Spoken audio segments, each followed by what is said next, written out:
നമസ്കാരം. സീറോ മലബാർ സഭ പാല മെത്രാൻ കുറച്ചുകൂടി ജാഗ്രത കാണിക്കണമെന്നാണ് ഞങ്ങൾക്ക് പറയാനുള്ളത്.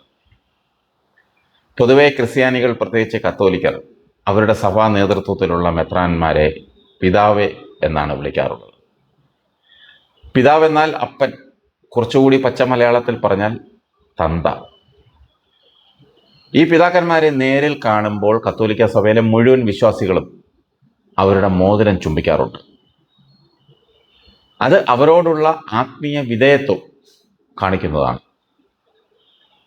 രാവിലെ പിതാക്കന്മാരെ വയറ് നിറച്ച് തന്തയ്ക്ക് വിളിച്ചിട്ട് വൈകുന്നേരം ഇരുട്ട് പക്കം നോക്കി അരമനകളിൽ കയറി ഇറങ്ങി പിതാക്കന്മാരുടെ കൈമുത്തി വിധേയത്വം പ്രഖ്യാപിക്കുന്ന അപ്പനെയും മകനെയും അരമനകളിൽ കയറ്റുകയില്ലെന്ന് പ്രഖ്യാപിക്കുവാൻ പാലാ മെത്രാൻ മാത്രമല്ല മുഴുവൻ മെത്രാന്മാരും തയ്യാറാകണം. ഇന്നലെ പകൽ മുഴുവൻ അപ്പനും മകനും മാറി മാറി മെത്രാന്മാർ പൂരം തെരുവിളിയായിരുന്നു. എന്നിട്ടാണ് ഇന്നലെ രാഖി രാമാനം മെത്രാന്മാരുടെ അടുക്കളപ്പടിയിൽ കുമ്പിട്ട് നിന്നത്. അപ്പനും മകനും നാണമില്ലെന്ന് നമുക്കെല്ലാവർക്കും അറിയാം എന്ന് കരുതി മറ്റ് ക്രിസ്ത്യാനികൾക്ക് അഭിമാനബോധമില്ലെന്ന് മെത്രാന്മാരും അരമനവാസികളും ചിന്തിക്കരുത്. സഭയ്ക്ക് ഞങ്ങളെ വേണ്ടെങ്കിൽ ഞങ്ങൾക്ക് സഭയും വേണ്ട എന്നാണ് അപ്പനും മോനും പറഞ്ഞത്. അങ്ങനെ പറഞ്ഞ് വായടയ്ക്കുന്നതിന് മുമ്പ് അരമനയിൽ വന്ന് കയറുമ്പോൾ സാധാരണ ജനങ്ങൾക്ക് കൊടുക്കുന്ന സന്ദേശം ഇവൻ്റെയൊക്കെ ഭീഷണിയിൽ മെത്രാന്മാരെല്ലാം വഴങ്ങി എന്നുള്ളത് തന്നെയാണ്. സഭ ആദ്യം മനസ്സിലാക്കേണ്ടത് ഇത് പത്രോസിന്റെ പാറയിൽ പണിത പ്രസ്ഥാനമാണെന്നാണ്. അങ്ങനെയാണ് നിങ്ങൾ ഞങ്ങളെ പഠിപ്പിച്ചിരിക്കുന്നത്. രണ്ടാമത് മനസ്സിലാക്കേണ്ടത് ഇവന്മാർ പറയുന്നതൊന്നുമല്ല BJP നടപ്പിലാക്കുന്നത്.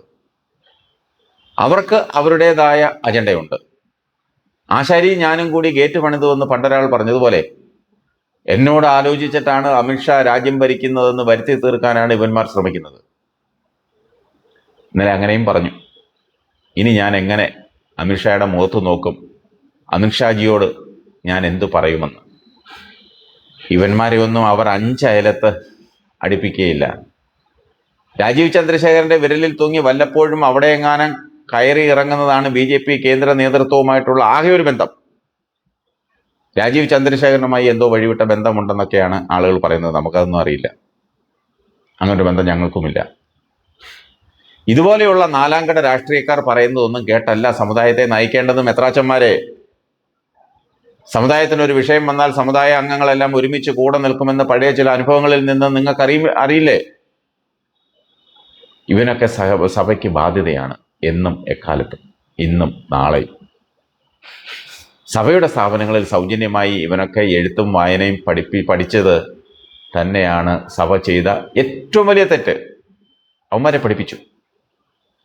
പണ്ട് തിരുവനന്തപുരത്ത് ഒരു മലയോര ഗ്രാമത്തിൽ ഒരു സംസ്കാര ശുശ്രൂഷ നടക്കുന്ന സമയത്ത് ഒരാൾ ആ കുഴിയിൽ കിടന്ന് എന്നെയും കൂടി ഈ കുഴിയിൽ മൂടണമെന്ന് പറഞ്ഞ് ഉച്ചത്തിൽ നിലവിളിക്കുന്നത് കേട്ട് നാട്ടുകാർ കാര്യം അന്വേഷിച്ചപ്പോൾ ഇയാൾ സമ്പാദിച്ചിരുന്ന സ്വത്ത് മുഴുവൻ മരിച്ചു കിടക്കുന്ന ആൾക്ക് പലിശയ്ക്ക് കൊടുത്തിരിക്കുകയായിരുന്നു.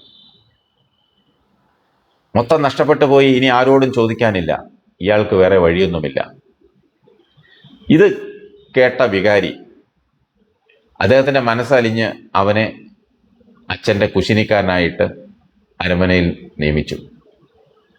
തൽക്കാലം ഭക്ഷണം കഴിച്ചെങ്കിലും കിടന്നുകൊള്ളുമല്ലോ എന്നോർത്താണ് കുശിനിക്കാരനാക്കിയത്. അത് അദ്ദേഹത്തിൻ്റെ മനസ്സലിവ്. കാര്യവിവരമുള്ള കൈക്കാരൻ വികാരി അച്ഛനെ ഉപദേശിച്ചു, ഇത് ശരിയല്ല, ഇവൻ നമുക്ക് ചേർന്ന ആളല്ല. പക്ഷേ വികാരി അച്ഛൻ അത് കേട്ടില്ല. എവിടുന്ന് കേൾക്കാൻ? പാപമല്ലേ, ആഹാരമൊക്കെ കഴിച്ച് കിടക്കട്ടെ എന്നാണ് അദ്ദേഹം പറഞ്ഞ മറുപടി. ദിവസങ്ങൾ കഴിഞ്ഞു. ഇവൻ പള്ളിയിൽ വരണം തുടങ്ങി. വികാരി അച്ഛന് തലവേദനയായി. എന്തു ചെയ്യും? അങ്ങനെ കൈക്കാരനെ വിളിച്ചു. ഒടുവിൽ ഉപദേശം തേടി.